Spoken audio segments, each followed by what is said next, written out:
دلته موږ لرو چې د n د قیمتونو لپاره موږ ته اف ان قیمتونه په لاس راکوي. n که چیرې یو وي اف ان مساوي 12 کیږي. n که 2 وي اف ان 15 کیږي. n که 3 وي اف ان منفي 2 کیږي. n که 4 وي اف ان منفي 9 کیږي او همداسې پسې ځي. نو دلته که چیرې موږ وګورو دغه تابع چې دا موږ ته یو ترادف راخی او هغه ترادف کومه چې دی هغه ترادف داسې چې لومړی حد مساوي دی له 12 سره، دوهم حد 15 دی، دریم حد منفي 2 دی او څلورم حد منفي 9 دی او همداسې پسې ترادف مخکې ځي. او اوس که چیرې دلته پام وکړئ تاسې دا یو حسابي ترادف دی، ځکه موږ چې اول نه دوهم حد ته تللي یو اووم ترېنه منفي کړي، بیا دوهم نه دریم ته چې تللي یو بیا اووه منفي شوي او بیا دریم نه چې څلورم ته تللي بیا اووه منفي شوي دي. ښه، اوس چې دا خبرې موږ وکړې، آیا اوس موږ دا داسې کولی شو چې دغه ترادف دی تابع په شکل ولیکو او د داسې تابع په شکل تعریف کړو چې هغه څه شوي جامع تابع وي، یعنې تعریف یې جامع وي، د تابع تعریف د متحول له مخې شوی وي. نو دا باید موږ داسې ولیکو چې اف د ان دا مساوي کیږي. نو دلته به ان داسې تعریفوو چې د هغې قیمت وضع کوو موږ ته یو دغه د اف ان قیمت مناسب په لاس راشي. نو راځو ګورو کله چې موږ جامع شکل باندې د تابع تعریف کوو نو داسې کوو چې لومړی به د ترادف لومړی حد راخلو، دلته لیکو چې 12 او بیا دلته موږ ګورو چې اووه ترېنه منفي کیږي. نو منفي اووه د هر حد نه اووه څو ځلې منفي کیږي. نو راځو دلته ګورو، دلته په لومړي حد کې که چیرې 12 دلته لومړي حد کې 12 دې نه موږ اووه صفر ځلې منفي کړی، دوهم حد ته چې راغلی یو نو یو ځلې ترېنه منفي شوی، دلته دې ځای چې دلته راغلو یو ځلې منفي شوی، دلته چې راغلو دریم حد ته 2 ځلې منفي شوی، څلورم حد ته چې راغلی یو 3 ځلې منفي شوی دی. نو په هر حد کې د همغه حد د شمیر منفي یو، یعنی n منفي یو ځلې دی نه هر یو حد ته موږ اووه څنګه کوو منفي کوو. اوس راځو دا ګورو چې سم دی که نه. اف چې اف د یو که چیرې موږ ګورو نو n مساوي یو دی، یو منفي یو صفر، 12 نه صفر لاړو خپله 12 لومړی حد دی.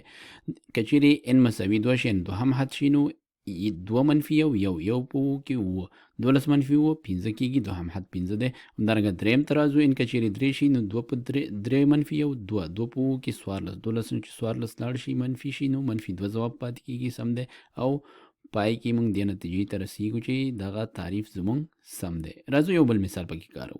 نو دلته دې مثال کې موږ وینو چې مخکې نه د ترادف یو څه تعریفونه شوي دي او دلته موږ سره ترادف لیکل شوی په جدول کې. دا کولی شو دا موږ داسې ولیکو چې د دې ترادف لومړی حد دی 100 منفي 100، بیا ورپسې حد دی منفي 50، ورپسې حد دی 0، ورپسې حد دی 50 او همداسې پسې ترادف روان دی. او موږ ته دا ډېر ښکاره باندې معلومیږي چې دا یو حسابي ترادف دی، ځکه چې موږ لومړي حد نه دوهم حد ته ځو، 50 جمع کوو، بیا ورسره څنګه کوو، بیا ورسره 50 جمع کوو او بیا ورسره 50 جمع کوو. نو هر یو حد دی کې 50 ورسره جمع کیږي.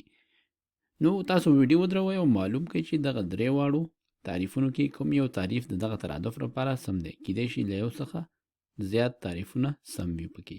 نو راځو دې تعریف ته. دلته موږ ګورو چې پیل یا لومړی حد زموږ څو دی منفي 100 دی. منفي 100 نه موږ پیل کړی او دې کې موږ 50 څو ځلې ورسره جمع کوو 0 ځلې، او دلته موږ ګورو چې یو منفي 0 یو منفي یو مساوي کېږي 0، 0 ضرب 50 بیرته 0 کېږي، جواب همدا 100 راځي، معنا یو دپاره دا سم دی. راځو کله چې n 2 شي نو موږ څو ځلې ورسره 50 جمع کوو، یو ځلې ورسره 50 جمع کوو او دلته ګورو چې دا یو معنا ورکوي که نه. نو n چې کله 2 شي 2 منفي یو ضرب 50 نو منفي 100 سره 50 یو ځلې جمع شو، دا هم سم شو. همدارنګه دریو ته راځو، n منفي یو یعنې 3 منفي یو 2 او دلته هم موږ ګورو چې دریم حد ته چې راځو 50 دوهم ځلې هم جمع کېږي، نو دې کې هم سم دی او همدارنګه څلورم ځلې هم سم دی. نو موږ وایو چې دا تعریف څنګه دی، دې لپاره سم دی.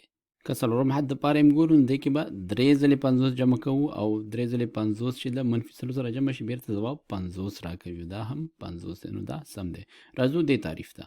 دلته راځو اوس ګورو کله چې n مساوي یو وي، زه راځم دې دپاره یو جدول جوړوم په دې شکل باندې n او f د n. نو کله چې n مساوي یو شي نو f د n به مساوي شي منفي 150 جمع 50 ضرب یو خپله 50 کېږي، کوم چې مساوي شو له منفي 100 سره. معنا دا چې دا حد سم دی. راځو کله چې n مساوي 2 شي دا به مساوي شي منفي 150 جمع 50 ضرب 2 کوم چې مساوي کیږي 50 ضرب 2 سل کیږي سل مثبت دی له منفي 150 سره چې جمع شي دا مساوي کیږي منفي 50. نو دلته ګورو چې دلته هم جواب منفي دوهم حد دلته هم منفي 50 دی معنا دا هم سم دی.